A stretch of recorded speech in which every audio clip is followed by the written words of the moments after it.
plaisir. Parce que j'ai beaucoup travaillé pour avoir ce diplôme.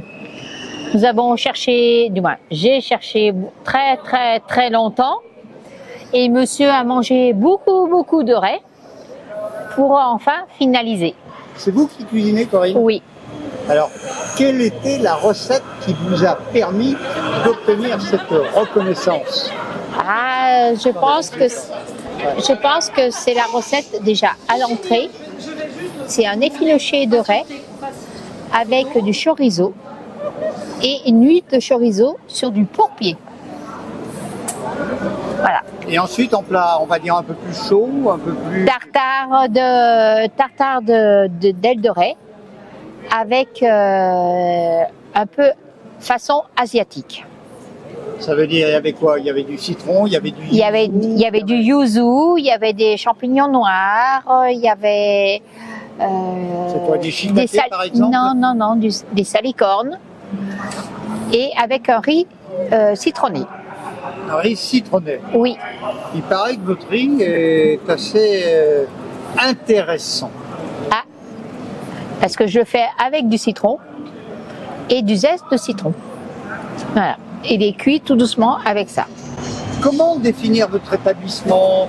C'est un bistrot, c'est un restaurant, c'est un bouchon, c'est un endroit où on se sent bien? Je pense que c'est plutôt un endroit où on se sent bien.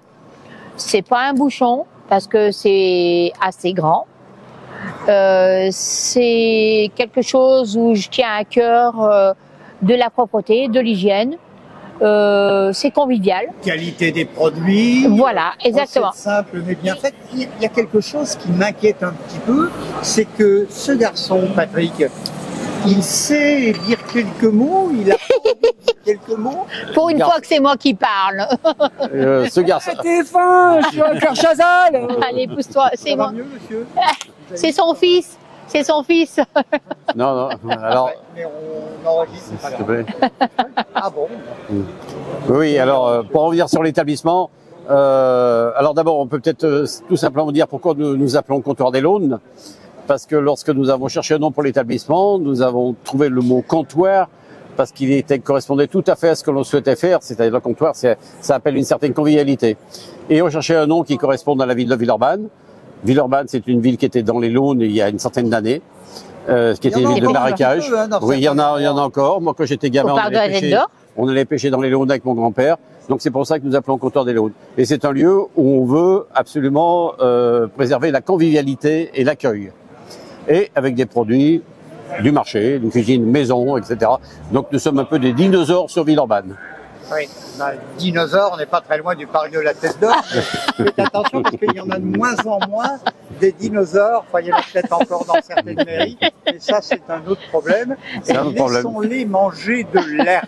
Exactement. Allez, si vous aviez un plat à nous préconiser en dehors de la raie, quel serait-il? Andouillette à la fraise de veau. Avec... La vraie andouillette à Lyon ne se mange qu'à la fraise de veau. Voilà, avec du vin blanc et des oignons confits faits de ma part. Mais vous avez raison, à la fraise de veau, mais on a été privé pendant tellement d'années parce que lorsqu'il y a eu la vache folle, c'est le dernier produit qui est revenu en autorisation. Il n'y a pas si longtemps que ça. Il n'y a pas si longtemps que ça, et c'est pour ça que c'est un produit qu'on met en avant facilement. Et on arrive à convertir des gens qui connaissent pas, donc voilà. Et vous avez bien raison de le préciser, car très souvent, les restaurateurs ne le précisent pas. Andouillette. Et puis on trouve beaucoup de choses dans l'andouillette, mais l'andouillette à la fraise de veau. Il y a une bonne raison s'il ne le précise pas, pardonnez-moi, il y a une bonne raison s'il ne le précise pas, parce qu'entre l'andouillette normale et l'andouillette à fraise de veau, le rapport de prix de 1 à 2. Oui. Tout simplement. Mais donc quand on dit andouillette, c'est pas la fraise de veau. Oui. J'entends bien, c'est pour ça qu'il faut toujours... C'est comme l'escalope, c'est pareil, quand on dit escalope milanaise, s'il n'y a pas de précision, c'est de la dinde. Quand on dit escalope de veau milanaise, c'est du veau. Oui, mais à Milan, il y a beaucoup de dinde, vous savez. Glou. Allez, un petit dessert, Corinne. Vous avez envie de quoi? Alors, je vais vous dire franchement, je suis forte en cuisine, mais en dessert, pas trop. Mais par contre... La pâtisserie, c'est bien la cuisine. Oui, tarte tatin. La tarte tatin, Tarte à ta maison. tarte myrtille, que j'adore faire, tarte à la rhubarbe. Tarte à la rhubarbe. Voilà. Eh bien, Corinne et Patrick, merci, félicitations, bravo pour ce prix. Donc, si j'ai bien compris, dignement mérité. Et rendez-vous au comptoir des Launes. Des Launes. À Merci à vous. Villeurbanne. À Villeurbanne, parce qu'il y en a deux. Il y a Comptoir des Launes à Irigny et Villeurbanne. Oui, mais on est à Lyon. On a, Oui, mais oui. on a un homonyme, ouais, c'est vrai. Très bien.